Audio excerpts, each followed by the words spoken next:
Hawa dingin menusuk tulang Daniel saat ia tersadar. Seluruh tubuhnya terasa remuk, perih di sana-sini. Ia mengerjap, berusaha menyesuaikan pandangan dengan remang-remang ruangan. Langit-langitnya tinggi, berdebu, dihiasi guratan retakan seperti luka menganga. Ini bukan kamarnya. Ini rumah sakit. Bau antiseptik yang menyengat dan hawa steril yang dingin menusuk hidungnya. Tapi ini bukan rumah sakit modern yang biasa Daniel kunjungi. Dinding ruangannya terbuat dari bata ekspos yang kusam, dipenuhi coretan dan noda tak teridentifikasi. Lantainya dari tegel usang yang berderak diinjak sepatunya. Daniel meraba dahinya. Perban tebal melilit kepalanya. Ia mencoba mengingat apa yang terjadi. Kecelakaan? Tidak, rasanya bukan. Ia ingat sedang menyelidiki rumah sakit tua yang terbengkalai ini. Tempat yang konon katanya angker, bekas rumah sakit jiwa yang ditutup puluhan tahun lalu. Ya, Daniel adalah seorang YouTuber yang gemar membuat konten horor. Rumah sakit jiwa terbengkalai ini menjadi target konten terbarunya. Sesuai rencana, ia masuk bersama beberapa temannya. Namun, ingatannya terputus setelah mereka menyusuri lorong remang-remang di lantai atas. Daniel bangkit dari ranjang besi yang berdecit. Kakinya gemetar, kepalanya pening. Ia harus mencari teman-temannya. Mungkin mereka ada di ruangan lain. Dengan tertatih-tatih, ia berjalan menuju pintu yang bergerak terbuka pelan saat disentuhnya.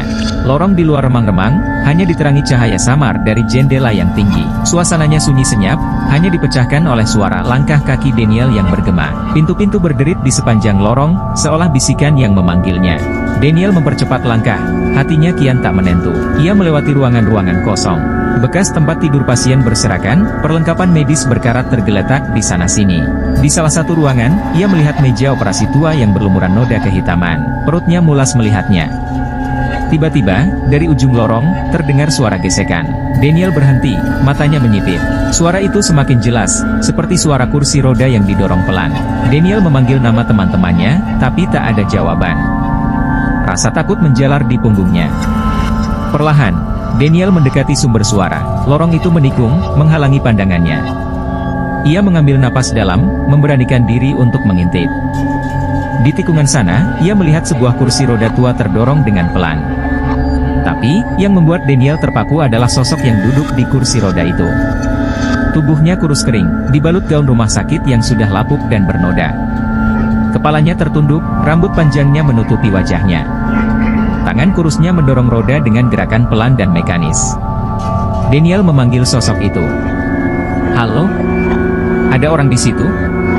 Tak ada jawaban. Sosok itu terus mendorong kursi rodanya menjauh dari Daniel. Rasa penasaran bercampur takut mendesak Daniel untuk mengikuti sosok itu. Ia berjalan pelan-pelan, tak berani bersuara. Lorong itu berujung pada sebuah ruangan besar. Dindingnya dilapisi keramik putih yang sudah kusam dan terkelupas. Di tengah ruangan, terdapat sebuah meja operasi yang lebih besar dari yang Daniel lihat sebelumnya. Di atas meja itu, terbaring sesosok mayat. Daniel terpekik. Mayat itu tertelungkup, dibalut kain putih yang sudah bernoda kecoklatan.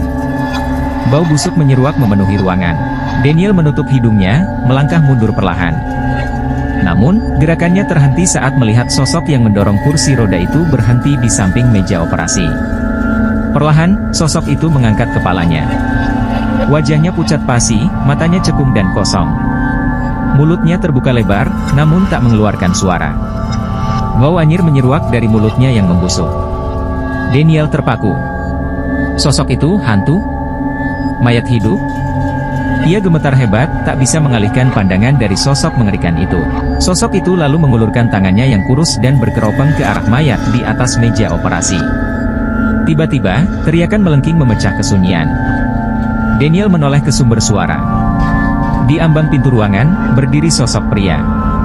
Wajahnya penuh khawatir, matanya terpaku pada Daniel dan sosok mengerikan di samping meja operasi. "Daniel," teriak pria itu. "Keluar dari sana."